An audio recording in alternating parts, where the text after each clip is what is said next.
এখন আড়াইটা বাজছে, আড়াইটা বাজতে যাচ্ছে না, এখন আড়াইটাই বাজছে। আর জারিফ এখনও ঘুমাচ্ছে। আর কি আর বলবো, ওই মানে হচ্ছে ব্লগটা আসলে ওইভাবে নিয়ম করে করাই হচ্ছে না। কারণ নিজের মতো থাকলে পরে নিজের মতো ব্লগ করা যায়। আর যেহেতু বাচ্চাটাও অসুস্থ, ঠান্ডা চলছে, আর বাচ্চাদের মেন অসুস্থতাই হচ্ছে ঠান্ডা। তো ঠান্ডা ওর ওঠানামা করছে, কারণ আমরা এখন একটু জার্নি করছি। আর আমার বাসার সব জিনিসপাতি তো নিয়ে এসেছি, কিন্তু ওইভাবে হচ্ছে আমি গোছাতে পারছি না। কালকে একটু গিয়েছিলাম, ওখানে যেহেতু আব্বু সব সেট টেট করে রেখে এসেছে, আব্বু যে কাজগুলো ছিল আব্বু করেছে, কিন্তু আমার যে কাজে সেগুলো আমি একদমই করতে পারি নাই। আর ঘরে লাইট দেই নেই, সেজন্য অন্ধকার হয়ে আছে। জারিফ উঠে উঠে করছে, যে কোনো টাইমে উঠে যেতে পারে। তো তো তারপর যতক্ষণ থাকি ঘরে একটু লাইট দেই, না হয় অন্ধকার লাগছে। লাইট দেওয়ার বদলে ফ্যান দিচ্ছিলাম, কারণ এখন তো ফ্যানের দরকার নাই। তো আমার বাসায় তো সব ওরকম পড়ে আছে, ওখানে আমার যেতে হবে, গোছাতে হবে। কিন্তু কাল একটু বের হয়েছিলাম, কাল হচ্ছে ওয়েদারটাও একটু ঠান্ডা ছিল। তো রাস্তায় হচ্ছে অটোর বাতাসে ওর জারিফের ঠান্ডা আরও বেড়ে গেছে, সেজন্য সবাই বলছে, প্লাস আমিও ভাবছি যে 2-3 দিন আর বের হব না। আর অসুস্থতা হলে তো বাচ্চা আরও বেশি খিটখিটে হয়ে যায়। এখন ও একদমই আমাকে ছাড়া থাকতে চায় না। আগে যখন এখানে আসতাম তখন জারিফকে রেখে আমি পুরা চাষারা ঘুরে বেরিয়েছি সারাদিনের জন্য। বাট এখন আমার দরকার, ওরকম একটা সময় হলে পরে 2 দিন যাতায়াত করলে পরে আমার রুম মানে আমার বাসাটা একদম সেট হয়ে যাবে। কিন্তু আমি যেতেই পারছি না, কি করব? ফ্রিজ অফ, ফ্রিজও তো চালু করতে হবে, ওগুলো তো বেশি দিন বন্ধ রাখা ঠিক না। চালু করার আগে একটু পরিষ্কার করতে হবে, কারণ উঠে গেছে। এই তো মাশাল্লাহ আমার জারিফ সোনাটার ঘুম ভেঙে গেছে, এটা জানতামই। বাসায় থাকতেও যখন আমি ভাবতাম যে একটু ঘুমিয়ে আছে, এখন একটু ব্লগটা কন্টিনিউ করা যায়, একটু কথা বলা যায়, তখনই জারিফ উঠে যেত। এখানেও সেম জারিফ সোনা। তো আমার বাবাটার ঠান্ডা লেগে একদম নাজেহাল অবস্থা, ওয়েদারও এরকম, এখন সবারই ঠান্ডা লাগছে। তো আড়াইটা বেজে গেছে, এখনও উঠে গেছে। এখন হচ্ছে ওকে ফ্রেশ ট্রেশ করে, আমারও গলা ধরে আসছে, মানে কথা ক্লিয়ার না। ওকে এখন একটু ফ্রেশ করিয়ে দেব, ওকে গোসল করিয়ে তারপর ঘুম পাড়িয়ে দিয়েছি। বাচ্চা সোনা, আমরা না খেলা করছিলাম, এখন একদম চুপ হয়ে আছে। কাকে ডাকছ? আহা, তো জারিফ সোনাটা আমার একদম শুকে গিয়েছে, খাওয়া দাওয়া না করলে যা হয়। আর এই তো জারিফকে ঘুম ঘুম পাড়াতে এসে এখন ও বসে আছে, আর আমি এই তো। জারিফ সোনা বাচ্চা, এই আমাদের হচ্ছে খালা ঘর মুছছিল, তারপরে আম্মু হচ্ছে নামাজ পড়লো, আর অনেক জামা কাপড়। এই তো জারিফ আর আমি, আর অনেক জামা কাপড় নিয়ে এসেছি আমরা, যেটা হচ্ছে আম্মু হচ্ছে 2-3 বার হচ্ছে মেশিন ছাড়ছে, ওয়াশিং মেশিনে ছাড়ছে, জামা কাপড়গুলো ধুয়ে ধুয়ে দিচ্ছে। যাই বাচ্চা, মাশাআল্লাহ, সবাই আমার ছেলেটার জন্য দোয়া করবে। ওর হচ্ছে বিড়ালের যেমন হচ্ছে অস্ত্র থাকে নখ, জারিফেরও হচ্ছে অস্ত্র নখ। ওর নখটা কেটে দেওয়া হয়েছে, তারপরে এই যে এরকম মানে খামচি দেওয়ার একটা প্রবণতা আছে। তো ঘর অন্ধকার, কারণ লাইট বন্ধ করে ওকে ঘুম পাড়িয়ে রেখেছিলাম। তো এখনো যেহেতু মশারির ভেতরে আছি, তাই লাইটটা এখনো অফ। আর ওটাই যেহেতু অনেকদিন আমরা বাসায় ছিলাম না, অনেক ময়লা জামা কাপড় ছিল, তারপরে হচ্ছে পর্দা ধুতে ক্যামেরাটা ফেলে দিয়েছিল।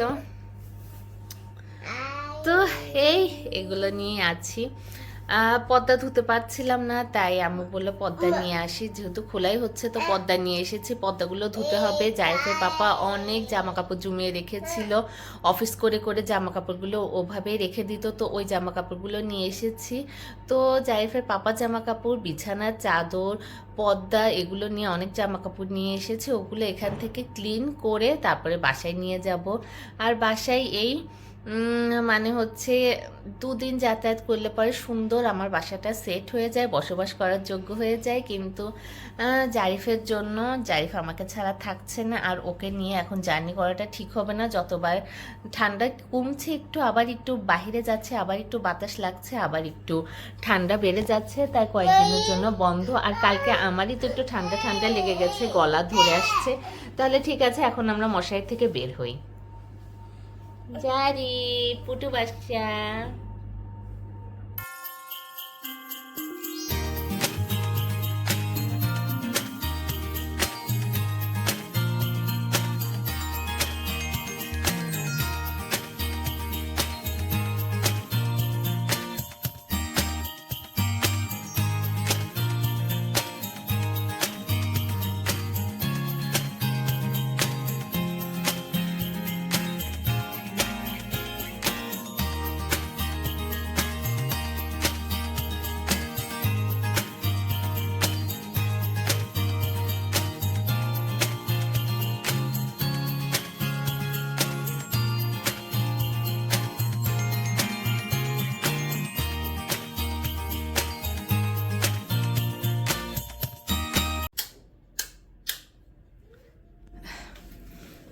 পাঁচটা বাজতে যাচ্ছে, আর এই তো ব্লগ থেকে ব্রেক নিয়ে এরপরে খাওয়া দাওয়া করে নিয়েছি। আমি খেয়ে নিয়েছি। জারিফ তো এই ঠান্ডার কারণে কিছু খাচ্ছে না, খাওয়ানোর অনেক চেষ্টা করলাম, ওই 1-2 গালে, বেশি খেলো না। তো যাই হোক, এখন টিভি দেওয়া আছে, ওইদিকে খেলাধুলা করছে। এই যে ওখানে ও দাঁড়িয়ে আছে, আর ওইদিকেও টিভি চলছে। আর খাবারের সাথে সাথে লিপস্টিকও খেয়ে ফেলেছি। মানে এর আগে এই লিপস্টিক খাওয়া নিয়ে একটা ছোটকালের গল্প বলতে চেয়েছিলাম। সেটা হচ্ছে, ছোট থাকতে, মানে অনেক ছোট, স্কুলেও তখন ভর্তি হই নাই। তো তখন হচ্ছে আমার আম্মু হচ্ছে গোসলে গিয়েছিল, তো আমি রুমে একা ছিলাম। তো লিপস্টিক, আম্মুর লিপস্টিক ছিল, তো লিপস্টিক লাগাতে লাগাতে ছোটকালে অনেক চকলেট খেতাম আমি। তো ওটা লাগাতে লাগাতে ওটা চকলেট ভেবে লিপস্টিকটা আমি খেয়ে নিয়েছিলাম। তো পুরাটা লিপস্টিক খেয়ে ফেলেছিলাম। আর এদিকে আছে আমার জারিফ সোনা। তো লিপস্টিক খাওয়ার কথা মনে হলে পরে আমার ওই লিপস্টিক খাওয়ার কথা মনে পড়ে। তো তারপরে আর কি, মানে অনেক বাচ্চাদের ছোটকালে এরকম অনেক, মানে কি বলবো, এরকম ঘটনা থাকে। কেউ সাবান খেয়ে ফেলে ছোটকালে, কেউ ওষুধ খায় ছোটকালে, কেউ ওই যে আমার মতো লিপস্টিক খায়। তো এই হচ্ছে ব্যাপার। জারিফের এখন এরকম কিছু দেখা যায়নি, বাট হবে, আস্তে আস্তে হবে। আমার ভাই হচ্ছে সাবান ট্রাই করেছিল। আর জারিফের পাপা হচ্ছে অনেক ওষুধ খেত ছোটকালে, হচ্ছে বাসায় হোমিওপ্যাথি হচ্ছে ছোট ছোট মিষ্টি ওষুধ থাকতো, এছাড়াও ঠান্ডার নাকি সিরাপ থাকতো, পেলে পরে নাকি ঘট ঘট খেয়ে ফেলতো। তো এই হচ্ছে অবস্থা। তো যাই হোক, এদিকে আমার ভাইয়ের শীতের ধোয়া জামা কাপড়গুলো আছে, শুকিয়ে গেছে, তাই আম্মু এখানে রেখেছে। আর মেশিনেও জামা কাপড় হয়ে মেশিনের ভেতরেই আছে, মেশিন বন্ধ হয়ে গেছে ধোয়ার পর। তো এটা হচ্ছে আপাতত বলে করে রেখে দিবে, সকাল হলে পরে মেলে দিবে। তো এরকম অনেক ধোয়ার কাজ আছে, ধোয়াধুয়ি হচ্ছে, মানে জামা কাপড় অনেক ধোয়া হচ্ছে, আরও অনেক ধোয়ার জন্য অনেক জামা কাপড় আছে। আর পিছনে রং উঠে গেছে। তো আমার ভাই কি যেন বললো, যে অনলাইনে কি যেন দেখেছে, কি স্টিকার, ওটা নাকি এরকম রং উঠে যাওয়া দেয়ালে লাগালে পরে ভালো লাগে। তো অনলাইন থেকে অর্ডার করতে চেয়েছিল, আম্মুকে দেখালো, তো হয়তো পরে করবে। তো এটাই তো, যাই হোক, নিজেদের বাড়ি যেমনই হোক, অন্য মানে অন্যরকম একটা শান্তি। তো আমরা তো এখন হচ্ছে কি বলবো, ভবঘুরে হয়ে ঘুরছি। কারণ এই আজকের দিনটা চলে গেল, আজকের দিনটা যদি কাজে লাগাতাম তাহলে সুন্দর, মানে ঘর, মানে মোছামাছির কাজটা আমার হয়ে যেত। ফার্নিচার টার্নিচার অনেক, সব কিছু ময়লা হয়ে আছে, কারণ সে গাজীপুর থেকে নারায়ণগঞ্জ এসেছে, ধুলা বালি লেগে একদম ময়লা হয়ে আছে। তো ওগুলো একটু ভালোভাবে ক্লিন করে তারপর জিনিসগুলো রাখতে চাচ্ছি। তো ওই কাজ হয়ে যেত, আমি যদি সকালবেলা যেতে পারতাম আর এই বিকেলে যদি ব্যাক করতাম তাহলে আলহামদুলিল্লাহ, মানে জারিফকে ছাড়া আমি একাই ঝটপট অনেক কাজ করে ফেলতে পারতাম। বাট কি আর করা, তো জারিফ আমাকে ছাড়ছে না, আর ওকে নিয়ে গেলেও কাজ হয় না, তাই এই দিনটা আজ এরকমই গেল। তো যাই হোক, আজ একটু রেস্ট নেই। আজকে আমার মাথাও কেমন জানি ভারী ভারী লাগছে, ঠান্ডা লাগার হয়তো পূর্বাভাস, গলা ধরে ধরে আসছে। আর জারিফের তো ঠান্ডা লেগেছে, আর ওইদিকে জারিফের নানি আপাও হচ্ছে ওষুধ অ্যান্টিবায়োটিক খেয়ে বিভোরে ঘুমাচ্ছে।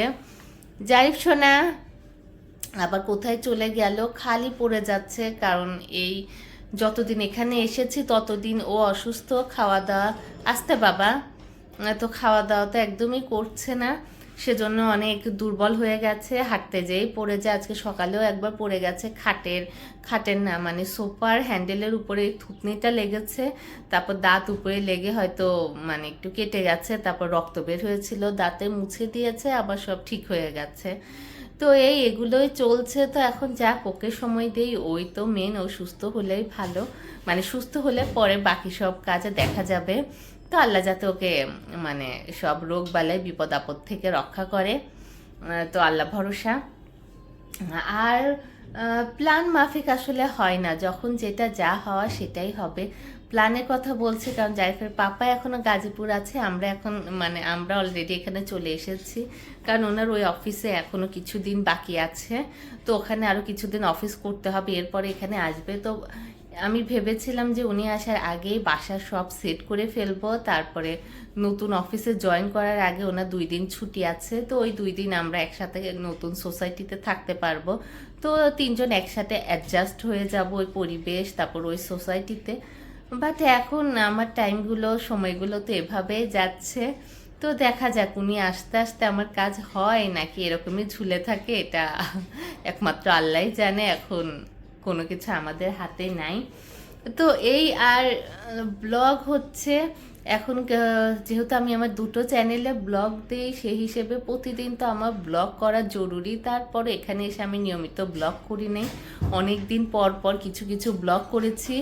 জারিফ দৌড়াদৌড়ি করছে, তাই আমি দেখছি যে আবার পড়ে যায় কি না, কারণ কিছু পাপোশ আছে, কিছু পাপোশ আবার স্লিপ করে, তো সেজন্যই দেখছি, একবার ওদিকে যাচ্ছে একবার এদিকে আসছে। কারণ এখন কেউই নাই, তার নানা ভাইও মোবাইল দেখতে দেখতে ঘুমিয়ে পড়েছে। তো যেটা বলছিলাম, কি বলছিলাম আমি ভুলে গেছি। তো ব্লগ করার কথা, 2টো চ্যানেলে ব্লগ দেই, সেই হিসেবে কিছু মোমেন্ট এই চ্যানেলে পাওয়া যাবে, কিছু মোমেন্ট ওই চ্যানেলে পাওয়া যাবে, কিছু মোমেন্ট আমার পেজে পাওয়া যাবে। 3টাতেই আমি অ্যাক্টিভ থাকার চেষ্টা করছি। তাই তাই আপনারা আমার যে চ্যানেলই দেখুন না কেন, সাথে অন্য চ্যানেলেও একটু ঘুরে আসবেন, সাথে আমার পেজটা থেকেও ঘুরে আসবেন। সব কিছু লিঙ্ক দেওয়া আছে আমার 2টো চ্যানেল, একটা হচ্ছে JF জুথি ব্লগস আর একটা হচ্ছে লাইফ অফ JF জুথি, আর আমার পেজের নামও হচ্ছে লাইফ অফ JF জুথি। তাহলে 3টার সাথে অ্যাড থাকলে পরে কোনো মোমেন্টে মিস করবেন না। 3টাতেই আমি মানে নতুন নতুন ব্লগ, নতুন নতুন মোমেন্ট, নতুন নতুন সব কিছু শেয়ার করে থাকি, মানে একই রকম না। তো এই হচ্ছে অবস্থা, সেজন্য তো অবশ্যই আমার প্রতিদিনই কিছু না কিছু মানে মোমেন্ট ধারণ করতেই হয়। তো এই সব পরিস্থিতির ভেতরে যেমন হয়, কিছুতে কথা দিতে পারি, কিছুতে জাস্ট মানে ভিডিও করে রাখি, এরপরে ভয়েস দেই। তো 2টাই সুবিধা আছে, সরাসরি কথা বললেও বর্তমান ফিলিংসটা প্রকাশ করা যায়, আবার পরে ভয়েস দিলেও অনেক কথা শেয়ার করা যায়, তো গুছিয়ে অনেক কথা শেয়ার করা যায়। তো এই হচ্ছে অবস্থা। তাহলে ঠিক আছে, আজকের ব্লগটা তো টেনে টুনে যেমনই হোক কমপ্লিট হয়ে গেল। তা এখন সন্ধ্যা হয়ে যাবে, ছেলেকে নিয়ে থাকবো, আর কিছু মজার মোমেন্ট যদি হয় তাহলে তখন তো অবশ্যই শেয়ার করবই, কিন্তু তার আগে এখন বিদায় নিয়ে নিচ্ছি। তাহলে ঠিক আছে, আজকের জন্য এ পর্যন্তই, দেখা হবে আবার আমাদের পরের ব্লগে। সবাই ভালো থাকবেন, সুস্থ থাকবেন, আল্লাহ হাফেজ। আর অবশ্যই আমাদের চ্যানেলটি যদি ভালো লাগে, আমাদের ব্লগটি যদি ভালো লাগে, তাহলে অবশ্যই আমাদের ব্লগে একটি লাইক করবেন, আর কিছু বলার থাকলে কমেন্ট করবেন, আর অবশ্যই আমাদের চ্যানেলটিকে সাবস্ক্রাইব করবেন, আর সাবস্ক্রাইবের ওখানে যে বেল বাটনটি আছে সেটাও ক্লিক করবেন, তাহলে এরপরে আমরা আমাদের যে নতুন নতুন ভিডিও দেব তার নোটিফিকেশান আপনাদের ওখানে চলে যাবে, আপনারা আপনাদের সময় সুযোগ মতো দেখে নিতে পারবেন। তাহলে ঠিক আছে।